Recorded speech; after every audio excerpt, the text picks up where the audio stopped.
Hello guys, for today's video, i-explain ko lang ng very quick yung video ko about yung vlog ko about dun sa pregnancy toothache drops. Kung pwede ba talaga siya sa buntis, kung okay ba talaga siya, ano magiging effect if ever nalunok mo siya or what. And paulit-ulit ko na rin po talagang sinasagot yun. And nagkaroon pa ako ng revised vlog noon about doon naman sa tutorial. So try ko pong ilagay sa description box yung link, yung dalawang vlog ko about about toothache drops for pregnancy. Syempre disclaimer guys, I'm not a doctor, I'm not an OB, and I'm not a medical practitioner or something guys. And this is just based on my experience. Kung ano po yung sinishare ko is based po yun sa experience ko and personal encounter ko. And nag-conduct din po ako ng research to do that. And syempre guys, sabi ko nga sa inyo, nasabi ko naman na pinagpapaalam ko po lagi yun kapag may mga ganun, especially those times na buntis ako. Actually yun talaga yung laking tulong sa akin ng toothache drops na yun, to answer those questions na paulit-ulit lang naman kung pwede ba talaga siya sa buntis, anong magiging kung if ever na ganito. So ganito lang yan guys ha, kasi na-explain ko naman talaga din sa inyo doon na kasi ang dami nyo pa rin naguguluhan and paulit-ulit lang din yung mga comment doon. And syempre na-appreciate ko din yung mga taong nag-thank you kasi effective sa kanila. Nasabi ko yun guys kasi nga nag-work sa akin. So hindi porket nag-work sa akin, nag-work sa inyo. Pero mostly kasi doon sa mga comment based is talagang effective siya. During the time na pregnant po ako, that was 8 months pregnant po ako. So that time na sobrang sakit ng ngipin ko na hindi ko na maintindihan saan galing yung sakit, and sobrang nakaka-bad trip na, nakakasakit na ng ulo. Baga parang ang init-init na ng ulo ko, and ilang araw din po ako nung wala talagang pasok o hindi ako pumapasok. Ang gawa ng sobrang ganun kalala yung nararamdaman kong pananakit ng ngipin noon. And hindi talaga siya, iba kasi ang sakit ng ngipin dun sa ordinaryong sakit ng ngipin lang.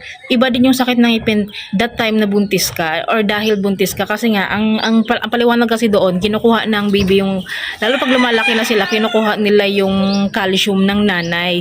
Ayun lang, kaya pinapag-take talaga dati ng more on calcium. Talagang dati parang hindi ko alam kung 3 times a day at ako nagka-calcium nun. Ganun siya kalala, imbis na once a day.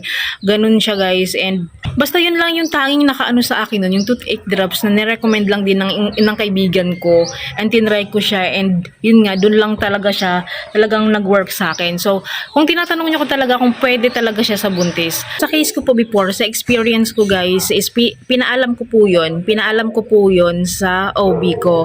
Talagang pumunta po ako doon during the check-up. Pumunta po ako doon kasi sobrang kailangan ko ng med cert eh. Pinaalam ko po yun sa OB ko, and pinayagan niyo po ako.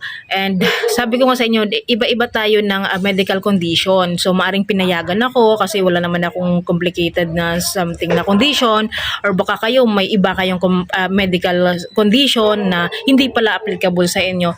Yun, kaya mas maganda po talaga na napapa-check up nyo, ay napapa-consult nyo sa OB nyo, sa doctor nyo, kasi malaking bagay na merong pahintulot nila. Kasi syempre may baby sa loob, and chemical, considered as chemical din yan, kasi hindi talaga siya pwedeng lunokin. Lang ang sabi ng OB ko sa akin, mag-iingat lang na hindi siya malunok. Sa teeth yun, diba? May possibility na malunok mo yung liquid or what. So mayroon nagtanong kung paano pag nalunok or may nalunok na portion. Hindi natin maiiwasan yung mga hindi inaasahang pangyayari, di ba?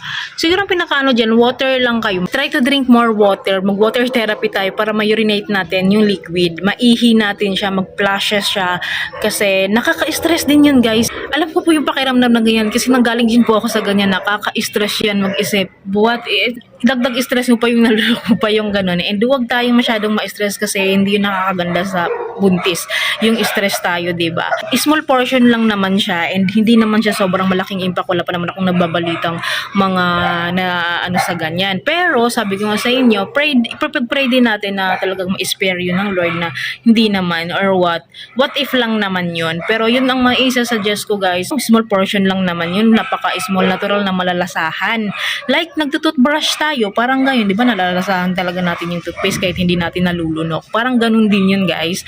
And huwag tayong masyadong mag-worry kasi nakaka-stress yun. And syempre while doing that guys, hindi lang kasi makukuha lang yung matatanggal lang yung pain sa tipin natin, kundi masasuggest ko to drink more calcium. Mag-milk kayo, mga milk, kasi ito yun ang mga mayayaman sa calcium, food na mayayaman sa calcium, and mag-drink kayo ng mga capsule na sa calcium. And mas maganda talaga na ipakonsult nyo sa OB nyo kasi para mabigyan kayo ng tamang dosage. And ako ako kasi noon, nagpa-check na rin ako talaga sa dentist noon, pero hindi niya ako pinayagan kasi parang dala lang talaga daw ng pagbubuntis. Noon kasi guys, nagpa-check talaga ako sa dentist kasi nirecommend ako ng OB ko na ipa-check sa dentist. Pero kasi that time, walang butas kasi yung teeth ko, yung ngipin ko na yun, walang butas. And talagang sumasakit lang siya due to pagbubuntis talaga, yung sa calcium nga inaagaw. That is a factor. Kasi yun din naman ang sinabi ng dentist sa akin.